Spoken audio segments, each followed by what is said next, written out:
네, 금요일이죠. 오늘 함께할 네 분 패널 소개하겠습니다. 정미경 국민의힘 최고위원, 민현주 전 의원, 장윤선 정치전문기자, 장윤미 변호사 네 분 나오셨습니다. 어서 오십시오. 안녕하세요. 반갑습니다. 정미경 최고위원은 우리 KBC 시사 1번지 처음 나오신 거죠? 네, 반갑습니다. 반갑습니다. 잘 부탁드립니다. 민현주 의원 이렇게 네 분 모두 여성 패널로 하는 것 참 저는 좋은데 왜 다 걱정들을 하시는지 모르겠어요. 걱정 안 해요. 너무 좋습니다. 예. 장윤선 기자도 이런 경험 많지 않죠?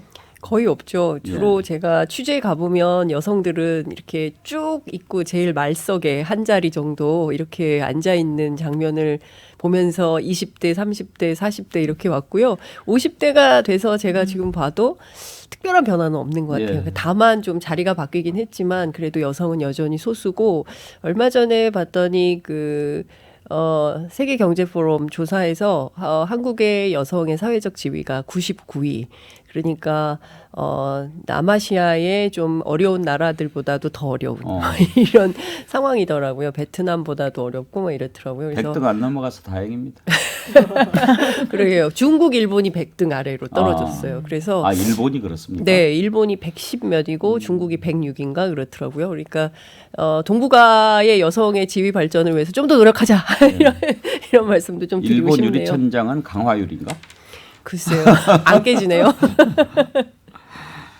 장윤미 변호사 반갑습니다. 제 요즘에 드라마 그 이상한 변호사 우영우 아주 재미있게 봤는데 그거 보면서 장윤미 변호사 생각 많이 났어요. 저도 그 드라마를 보면서요. 진짜 디테일이 살아있다. 왜냐하면 이 현장을 구성하거나 기록을 보는 부분을 연출할 때도 정말 실제와 가깝더라고요. 형사기록을 보는 장면이 있는데 저희가 보는 형사기록 제일 첫 장이 증거목록이거든요. 근데 증거목록이 만들어져 있는 거예요. 이 드라마에서 2, 3초의 장면인데. 그래서 야 이거는 제작진들이 정말 깨알같이 신경을 썼구나. 제가 그 생각을 많이 했었습니다. 작가가 공부를 많이 한 것 같아요. 저는 왜 장윤미 변호사 생각을 많이 했냐면 그 우영우 변호사의 맑은 모습이 우리 장윤미 변호사 생각나게 하더라고요. 감사합니다. 앞으로 해도 우영우, 뒤로 해도 우영우, 기러기, 스위스, 토마토, 별똥별, 인도인 역사입니다. 대단하신데요. 요즘에 이런 정도로 외워야 됩니다. 예, 여러분과 함께 만들어가는 백운기의 시사 1번지 여러분들의 참여 기다리고 있습니다. 유튜브 실시간 댓글 그리고 문자 메시지 샵 2315로 의견 보내주시면 저희가 소개해드리고 또 소정의 선물 치킨 쿠폰 BHC 치킨 쿠폰 보내드립니다. 그리고 또 하나 더 만들었죠. 8월 5일부터 매주 금토일 강릉 올림픽파크 하키센터에서 펼쳐지는 최첨단 미디어 아트 아이스쇼 관람 티켓 66,000원짜리입니다. 이거 원하시면 이거 보내드리겠습니다. 오늘 아침에 이재명 박근혜 아이디 쓰시는 분 어제 치킨 쿠폰이 도착했어요. 흐흐. 치킨 팍팍 안겨주는 시사 1번지 사랑합니다. 치킨 때문에 그러시면 좀 곤란하고 아무튼 많이 의견 보내주시고 또 주변에 잘 몰랐다 이런 분들이 많으시더라고요. 많이 알려주십시오. 여러분들의 활발한 참여 기다리겠습니다. 오늘 먼저 여론조사부터 한번 살펴보려고 하는데요. 저희 KBC 광주방송과 UPI 뉴스가 넥스트위크 리서치에 의뢰를 해서 지난 12일부터 13일까지 이틀간 전국 18세 이상 남녀 1,000명을 대상으로 조사한 여론조사 윤석열 대통령 잘하냐 못하냐 직무평가 그래픽 한번 띄워주시겠습니까?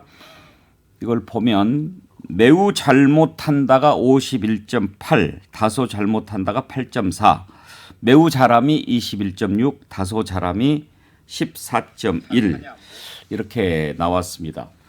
여론조사 보면 잘 못한다는 평가가 60.2, 잘한다가 30 얼마입니까? 35.7? 35.7. 예. 24.5% 포인트 차이가 나는데 이 정도 지금 지지율이면 사실 좀 윤석열 대통령 기분 안 좋겠죠. 갤럽 조사도 매주 금요일 날 나오는데 오늘 나온 걸 보니까요. 지난번 조사보다도 5%포인트 더 빠졌습니다. 12일부터 14일까지 전국 18세 이상 1,003명을 대상으로 실시한 건데요. 잘하고 있다가 32, 잘못하고 있다가 53%로 집계가 됐습니다. 대구 경북을 제외한 전 지역에서 부정평가가 더 높았는데요. 부산, 울산, 경남에서도 긍정이 34, 부정평가가 50%로 나타났습니다. 이렇게 윤석열 대통령 지지율 데드크로스 기록한 뒤로 계속 빠지고 있는데도 불구하고 국민의힘 배현진 최고위원은 지지율 하락 이유가 지난 정부의 포퓰리즘 정책으로 양산된 부채 고지서 때문이다. 이렇게 지난 정부 잘못 때문에 윤석열 대통령 지지율이 빠지고 있다. 이렇게 얘기를 했고요. 이상민 행안부 장관, 윤석열 정부 실세 장관 중에 한 명으로 꼽히죠. 시간이 지나서 성과가 나면 굉장히 높이 고공행진할 것이라고 믿어 의심치 않는다. 이렇게 얘기했습니다. 대통령께서 인기에 연연해하지 않고 국민 감성보다는 법과 원칙을 앞세우다 보니 일시적으로 지지율이 떨어질 수 있겠지만 결국 진심이 구석구석 전달되고 각종 정책이 어느 정도 익어가면 지지율은 곧 반등할 것이다. 이렇게 얘기를 했습니다. 정미경 최고위원께 먼저 좀 여쭤보죠. 윤석열 대통령 지지율 떨어지는 것에 대한 국민의힘 배현진 최고, 이상민 장관의 이런 생각, 분석 동의하십니까? 아니 뭐 부분적으로는 다 동의를 하죠. 왜냐하면 지금 지지율 떨어지는 게 한 가지 요인이나 원인 때문에 되는 게 아니고 이게 복합적으로 발생하는 거기 때문에요. 저는 사실은 이걸 예측하고 있었기 때문에 이준석 대표 문제를 잘 다뤄야 한다라고 처음부터 저는 일관성 있게 말하는 사람이었습니다. 예, 왜 그러냐면 사실은 전 정부의 그 경제 정책의 실패, 그 후유증이 계속 남아 있죠. 그것도. 그다음에 지금의 인사 문제를 뭐 잘 못한 측면도 많이 있지요. 그러니까 다 있어요, 복합적으로. 그다음에 지금 이자율 금리 높일 수밖에 없는 상황인데 그걸로 인해서 피해 보는 우리 서민들이 너무 많잖아요. 그러니까 이런 모든 거. 그러니까 화가 나는 거죠. 왜냐하면 물가도 고공이고 뭐 전부 다 여러 가지로. 그럼 이런 상황에서 이제 당 내부, 이제 정권 교체를 해주신 우리 국민들이 볼 때 그러면 집권 여당인 국민의힘의 그 이 내홍이 심한 거예요. 다 보시면 아시겠지만. 그러니까 이럴 때 어떻게 하냐면 분노가 일어날 것 같아요. 얼마나 화가 나시겠어요. 모든 게 지금 약간 그래도 더 기다려 봐줘야지 윤석열 대통령이 잘하시겠지 이러고 하셨던 분도 국민의힘의 내용을 보면서 이제 화가 나니까 그게 대통령 지지율에 싹 반영이 되는 거죠. 왜? 저는 지금까지 보면서요. 대한민국 국민은 정말 무서운 분들이세요. 예, 금방금방 표현을 해 주시거든요. 그렇기 때문에 역대 대통령들께서 이 지지율에 굉장히 신경을 많이 쓰셨잖아요. 사실. 그래서 이거는 어떻게 보면 우리가 받아놓은 성적표라고 저는 봐요. 다만 그러면 앞으로 그러면 어떻게 해야 될지 그거를 빨리 지금 누군가가 그 해법을 내놓고 그 길로 가야 되지 않을까. 저는 그렇게 봅니다. 그러면 이건 반드시 극복할 수가 있어요. 그러니까 이상민 장관도 그렇지만 지금 많은 분들이 그 희망적인 얘기를 당연히 할 수밖에 없죠. 예, 저는 이게 뭐 여기서 뭐 앞으로 계속 갈 거라고 생각 안 하거든요. 그러니까 빨리 우리는 당도 지금 해법을 내놔야 되고요. 모든 사람들이 해법을 내놔야 돼요. 그리고 대통령실은 우리 대통령께서 사실은 지금 정치의 프로가 아니시잖아요.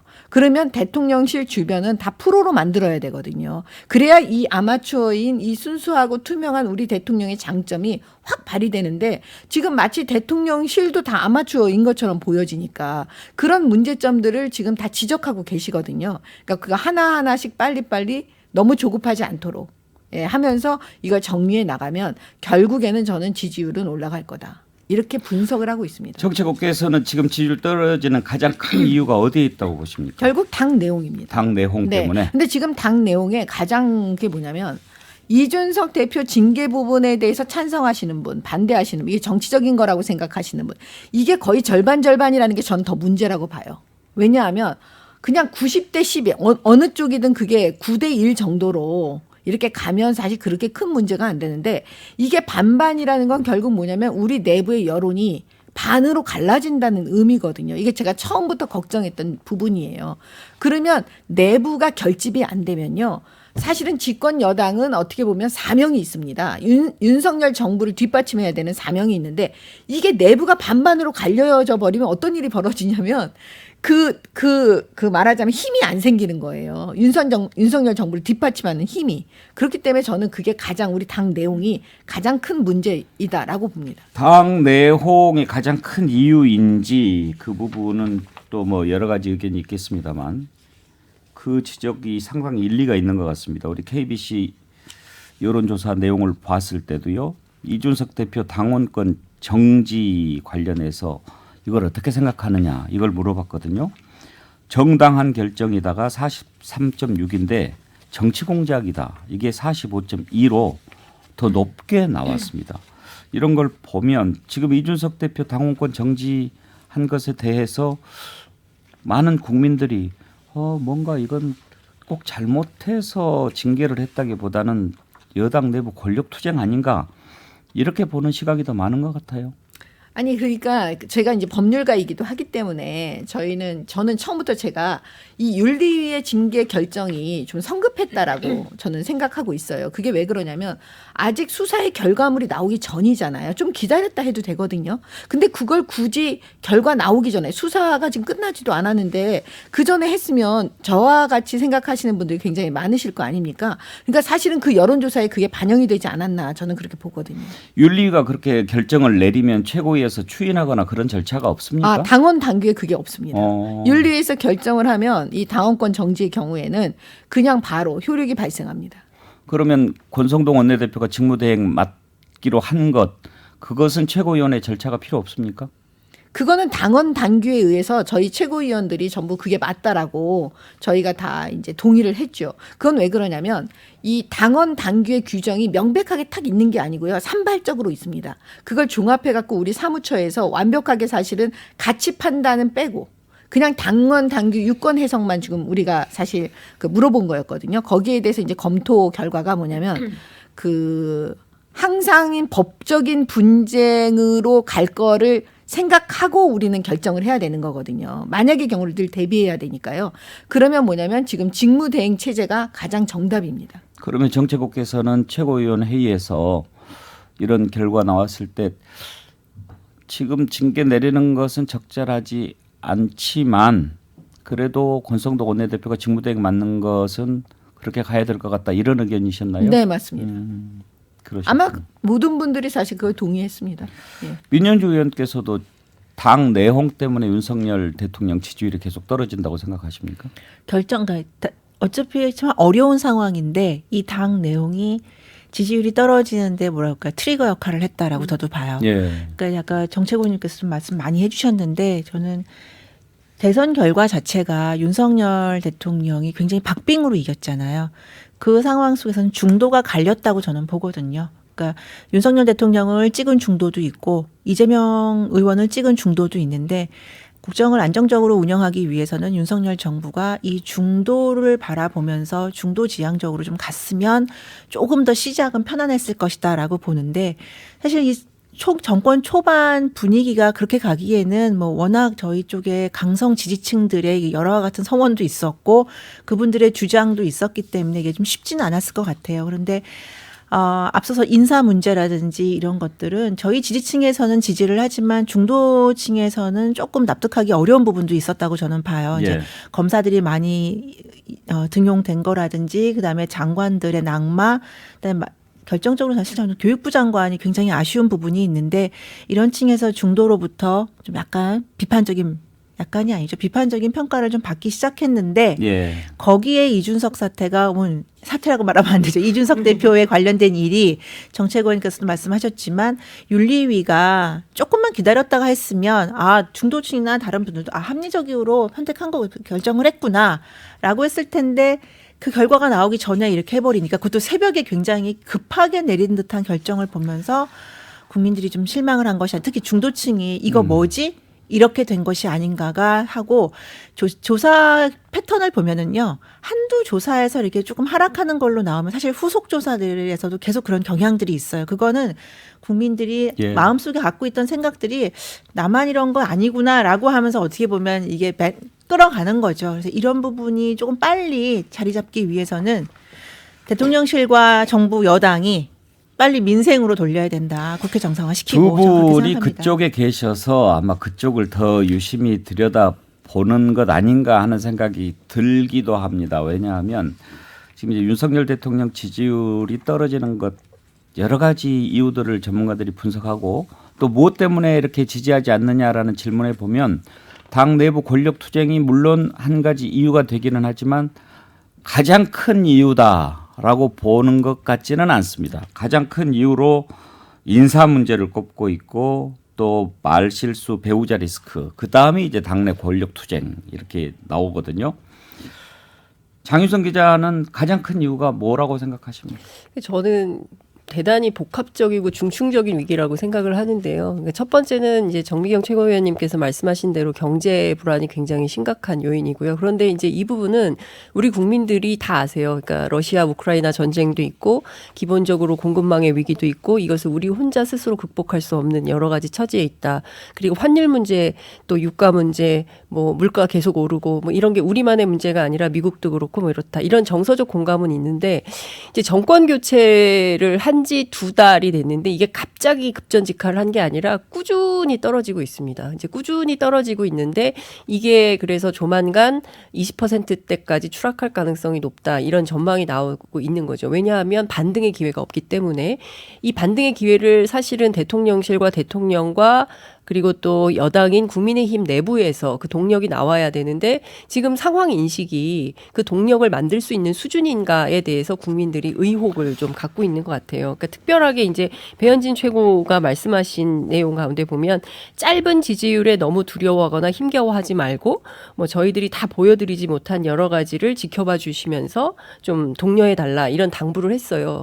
그리고 이제 이상민 장관도 인사 문제 계속 지적되는데 아니 100% 완벽한 인사가 어디 있습니까? 라고 반문을 하고 있고 앞서 이제 말씀하신 대로 박순애 장관 같은 경우는 전 정권에서 이렇게 훌륭한 사람을 봤습니까? 이러면 국민들이 기절할 노릇이 되는 겁니다. 아니 모든 사람들이 공감을 할 수 있는 말과 사실 이런 게 통치 철학에서 나와야 되는데 국민들을 믿게 하거나 뭐 이런 게 아니라 오히려 불안해하게 되고 저 사람들 좀 곤란하네 이런 생각을 하게 만든다는 거예요.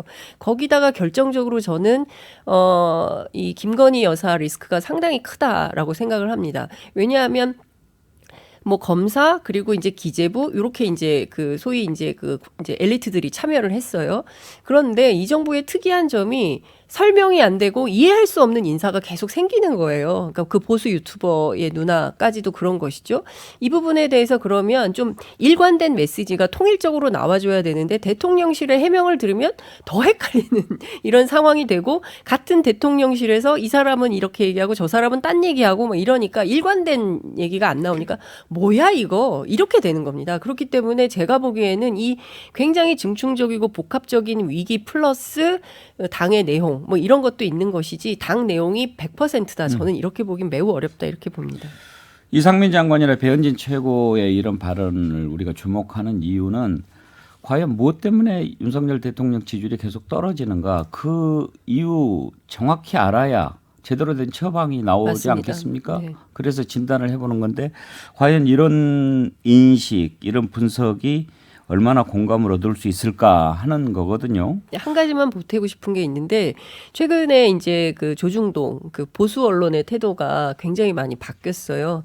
제가 최근에 굉장히 재밌게 읽은 칼럼 가운데 하나가 동아일보에서 대통령실에 탁현민이라도 보내야 되나 뭐 이런 예. 기사가 나왔습니다. 그러니까 이 정도인 상황이에요. 그런데 대체로 국민의힘을 지지하시는 그 유권자분들께서 보수 언론에 굉장히 이제 친숙하신데 이런 언론을 보시면서 국민들이 어떤 판단을 할지 이 부분도 대통령실에서 좀 유념하게 검토하셔야 된다라는 말씀을 좀 드리고 싶습니다. 요즘 보수 언론 칼럼 보면 좀 걱정하는 듯한 그런 칼럼들이 많이 있더라고요. 오늘 아침에 중앙일보 이현상 칼럼니스트가 쓴 거를 잠깐 보면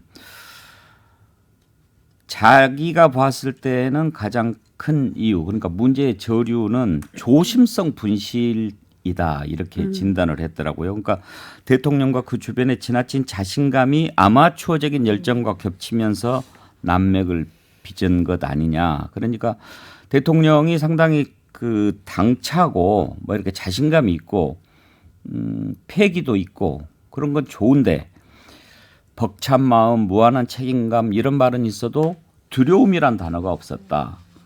그런 것들이 결국은 이런저런 실수를 만들어내는 것 아니냐. 이 자신감, 지나친 자신감이 위기를 가져온 것 같다. 자신감과 위기 사이 이런 제목으로 썼더라고요. 공감할 만한 내용이 있어요. 저는 100% 공감합니다. 저는 윤석열 정부를 지금 시점에서 진단한다면 무능, 아마추어라는 말 이외로는 잘 설명이 되지 않는다라고 생각합니다. 프로는 결과로 평가를 받는 거예요. 어떤 수행 능력을 통해서 항상 국민들이 선거 국면에서도 윤석열이라는 후보를 선택할까 말까 했을 때 가장 두려워했던 건 국정 운영의 경험이 없는데 이 부분을 잘 수행해낼 수 있을까? 근데 그 우려가 현실화되고 있다. 주요 요직에 앉아있는 검찰 출신 인사들도 국정 운영의 경험은 없습니다. 최소한 국회 경험도 없고 그런데 이 결과물로 전혀 보여주지 않고 그럼에도 불구하고 이 과정을 지나치게 즐기고 있는 것처럼 보인다는 거. 이 부분이 국민들을 언짢게 만든다는 거. 거기에 대한 조심성, 주의도 없다라는 게 정말 큰 문제라는 생각이 드는데 대통령께서 이런 얘기 하시죠. 어떤 기자들의 질문에 내가 대통령 처음 해봐서 그렇다. 솔루션을 좀 기자들이 알려주는 게 어떻겠냐. 대단히 실망스럽습니다. 왜냐하면 이 대통령이라는 자리는 시행착오를 허용하는 자리가 절대로 아니기 때문이에요. 그리고 구체적으로 짚어보면 경제, 뭐 사활을 걸겠다. 이런 굉장히 정치 선언적인 말씀을 굉장히 자주 합니다. 그런데 디테일 강론으로 들어가 보면 뭔가 지금 뭐 빅스텝이다, 고금리, 국가에서도 이 긴축을 하죠. 이 시장에 풀린 유동성을 걷어들이려고 하고 있는데 또 한편으로는 시장에 돈을 풀겠다는 거예요. 자영업자들 어렵고 하니까. 앞뒤가 하나도 안 맞다고 보여지는 부분이 비경제 전문가들이 봐도 그렇습니다. 그리고 지금 코로나 굉장히 좋지 않아지고 있죠. 과학 방역 하겠다고 그랬습니다. 문재인 전 정부에 대해서 굉장히 자영업자 옥죄면서 과학 방역을 하지 못해가지고 국민들께 피해를 줬다라고 이야기했었어요. 그런데 뭐라고 얘기하고 있습니까? 자율과 책임하에 이 방역 체계를 가져가겠다고 하는데 이것은 국민들한테 자율적으로 맡기고 그 책임도 국민들에게 지게 하겠다는 말의 다름 아닙니다. 이런 것들이 바로 아마추어고 무능이란 말로 진단이 되는데 자기 반성이 없습니다. 예, 제가 방금 전에 조선일보 칼럼이라고 그랬나요? 중앙일보 칼럼이라고 중앙일보 칼럼이라고 그랬죠? 네네네. 예, 중앙일보 칼럼 제가 오늘 아침에 보면서 고개를 많이 끄덕끄덕했습니다. 또 뭐 그런 글도 있던데 재밌더라고요. 학생들한테 시험을 보게 한 뒤에 자기가 몇 등이나 될까 예측하게 한 실험이 있었는데 점수가 낮은 학생일수록 등수 기대치가 높았고 높은 학생일수록 기대치가 낮았다. 이걸 뭐 더닝 크루거 효과라고 한다고요? 네, 많은 분들이 오늘은 더 많이 지금 참여를 해 주십니다. 벌써 2,000명이 넘었는데요. 못 먹어도 구워 쓰시는 분, 이준석이 문제가 아니고 윤석열 대통령이 문제입니다. 그런 의견 보내주셨고요. 뭐 대통령이 결국은 이런 아까 뭐 당 내부 갈등에 대해서 기자들이 질문하면 당내 문제는 뭐 내가 관여하지 않습니다. 그렇게 얘기하지만 정미경 최원님, 대통령이 그래도 신경을 써야지요. 당내 신경 안 쓴다고 해도 사람들 별로 안 믿을 것 같은데요. 아니 그 관여해 주시기를 바랬죠 저는. 그런데 지난번에 그 만찬에 이렇게 몇몇 분 불러서 얘기를 했는데 권성동 원내대표랑 이런 분들은 가고 장제원 의원은 안 가고 그래서 이런저런 말이 나오던데 혹시 장제원 의원 왜 안 갔는지 들어보셨어요? 아니요, 잘 모르겠습니다. 뭐 한번 형제는 영원한 형제다 그렇게 얘기를 하지만 계속해서 나오는 거 보면 권성동 의원은 애써서 우리 문제 없어 그러고 장제원 의원은 또 꼭 그렇게는 얘기를 안 하더라고요. 지켜보고 있다. 그러니까 당 대표 직무대행 체제에 이견이 있느냐? 지켜보고 있다.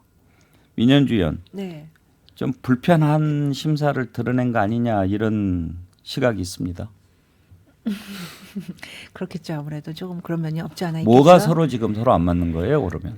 제가 볼 때는 전 장제원 의원하고 통화를 하거나 권성동 예. 대표랑 통화한 거 그런 거 없는데요. 제가 이제 밖에서 볼 때는 권성동 대표는 지금 상황을 어떻게든 빨리 안정시키고자 하는 예. 그런 노력이 필요하다고 생각하는 것 같아요. 그래서 지금 비대위로 가고 전당대회를 가게 되면 벌써 지금 전당대회 언제 할지도 모르는데 후보군들이라고 시간이 다 돼가지고 네. 1부는 여기서 줄이죠. 2부에서 이어가겠습니다.